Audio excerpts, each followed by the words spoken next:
Versailles Breiz, avec red de Castelkerian avec chaud.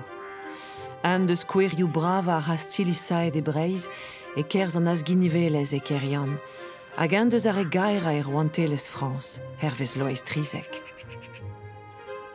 Eviden korfa bras a brut perrenne da rastel e betreus furmedenne a hed a handvejo. Kemen m'envoie deut var vel pa voa begret furchadegou archéologue el dizarben, da gain ver labourioù evit kempen a rastel.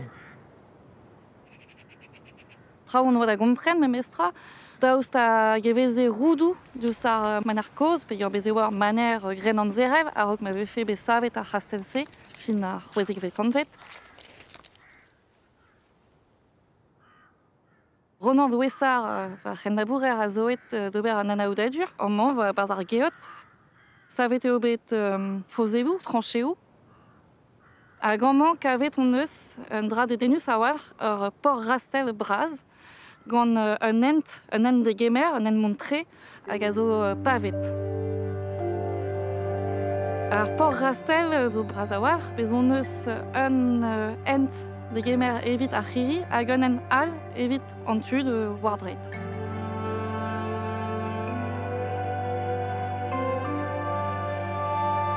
Da liesan pa vez ur rastel ken braz hag emañ, evez kavet nepel, ur mot feodal, hag ar c'helfe bezan nepel diouz ar rastel. Ma veurizan amant ne nouiom ket peler emañ. Gant an anouioù ler, e fedamp kaout ur sonj, peler e c'helfe bezan a bezez ul ler hag eus an vet an dosen, a zo esu ar rastel, hag an dosen a zo alies a oav, viamet pe gant ur mot, pe gant un tumulus. Kavet on eus bet sort roudou labourdouar, hag a veze koz-tre, fin ar gemtet pen gentan ar romanet, te zo ar kosor hag a zo bet kavet gant omp. A lerman a zo strategi a oav, pegur ar beze maom fe kichen un ent hag a viom montroudez betek vez neven. An ent ze a zo sur a oav kosor, ivek marteze en an zerev pe kosor, pegur beze oa kerivian vorganium hag a zo ler braz a oav repar an en an zer. Mon ara betek ar mor. Ler strategel e Kerian, an tolea d'an douarou eus o kaoz. Rastel eus ar c'haera a voe saet e ler ar man orin var dro pemzek kant dek a triugen. Pin vidig mour evel ma war perren Loez Barbier e hel a sevel an evel eb kastel a kevezig an o trouien raloudusa a oa e Breiz. Istor Kerian a zo ue ini ar famil se o ruela de renk. Tu gentil eus ar vro, saet uel o renk e fin ar gren amzar. Jean Barbier deus prenet o trouniez Kerian bloa 1501, nebet e zeuio Kerian da vezan o trouniez penna. Greten deus e demeuron samant, a prenet en deus ive o trouniezioù bianal, trovar dro.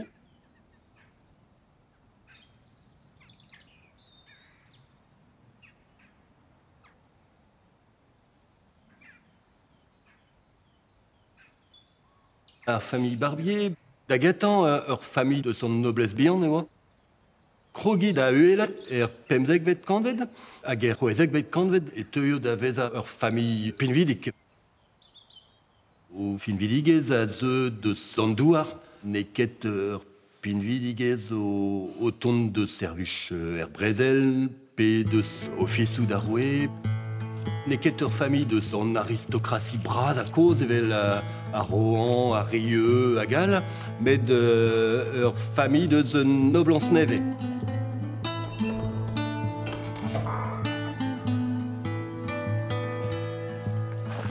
E pep génération ar mab enan a zo bet dimet gant o plar deus famille pinvidik.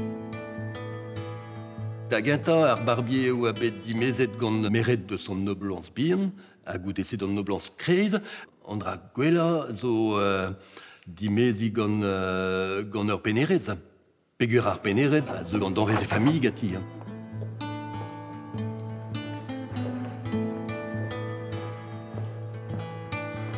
Ar potredal a yad barzh an Eliz. Louis Barbier, sa ver ar rastel, en deus tribreur ban Eliz, daouin, ive, Chaloni e Castelpol er cathédral, dean er folgouet, priol Montroulez pe Rioal ive. Tud a Eliz ar o galoud, ar o Laurence, ar o dar prejou. A tud an Eliz, te war no deus ket bugale. A real eus ar familh a dap an héritage. E barz an tiegez Barbier e chom neuhe ar binvidigez. Hag ar hulmdri a zo un arwez anei. Neus ket e breiz a goulmdri ken braz hag inik erian. An o blansou hag an abatioù eb ken o doa otre da zevel pichonet ar o gant dispar. Evit blaz a tenerded o rik e vei ensaet, met due, d'ar marese, ne an vei an dud netra veller eget kor pichon evit temz an douar. Kaout ur hulmdri a oan ur e privilaj an o trounez eb ken. An o trounez zo un terroir, da la varieté douar, a give gwirioù. An o trou en deus galoud divar ben tud o chom barz an o trounez. Gwirioù war an douar, tassou ekonomikel, tassou er marad, er foar, gwirioù rak prena, gwirioù susit, korveoù, trezaj a vechou. A gwirioù justice, ar justice zo un deus gwirioù an o trou. An o trou en deus lez varna, un auditoire a tud a justice. Barner, procureur, greffier, sergent. A tud a justice zo officerien an o trou. Peetint war an amanchou.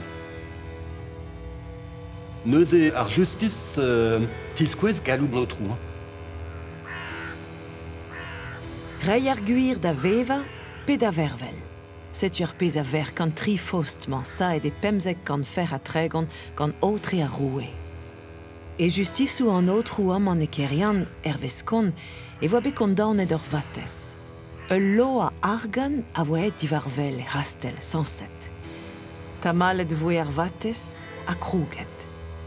Presti goude a vat e voa bet kaet al loa e barz un neiz pik. Seur d'ar voudou krin e voen ket ur ral da c'houlse, an a da var. Padal noz ket kalz a dra diwar ben tudal belahet e kise kerian.